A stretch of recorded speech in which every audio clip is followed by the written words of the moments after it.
அண்மை செய்தியை பார்த்து கொண்டிருக்கிறோம். மதுரை மாவட்டம் கொம்பாடி அருகே அக்கா மற்றும் காதலனை தம்பி ஒருவர் கொன்றிருக்கிறார். இந்த சம்பவம் குறித்த முழு விவரங்களை வழங்குவதற்காக செய்தியாளர் விக்னேஷ் இணைப்பில் இருக்கீங்க. என்ன நடந்தது? நிச்சயமாக மதுரை அருகே திருமணம் முடிந்த பிறகும் காதலுடன் பேசி வந்த அக்காவை ஆத்திரத்தில் இருந்த தம்பி அக்காவின் காதலன் மற்றும் அக்காவை வெட்டி படுகொலை செய்துவிட்டு ஊர் மந்தையில் உள்ள நாடக மேடையில் உடலை வைத்துவிட்டு சென்ற சம்பவம் பெரும் பரபரப்பை ஏற்படுத்தியுள்ளது. மதுரை திருமங்கலம் அருகே உள்ள கூடக்கோவில் அருகே கொம்பாடி கிராமத்தில் நித்திய பெருமாள் என்பவரது மகன் சதீஷ்குமார் இவர் கட்டிட வேலை பார்த்து வருகிறார். இந்த நிலையில் அதே ஊரை சேர்ந்த அழகுமலை என்பவரது மகளான மகாலட்சுமி காதலித்து வந்துள்ளார். இருவரும் வெவ்வேறு சமூகத்தை சேர்ந்தவர்கள் என்பதால் பெற்றோர்கள் எதிர்ப்பு தெரிவித்தனர்.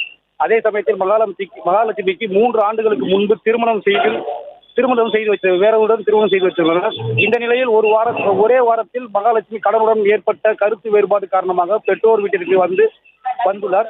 அதிலிருந்து சதீஷ்குமார் மகாலட்சுமி இருவரும் அடிக்கடி போனில் பேசி வந்ததாகவும் தங்கள் நட்பு தொடர்வதை கண்டித்த தம்பி பிரவீன்குமார் இருவரையும் அடிக்கடி கண்டித்துள்ளார்.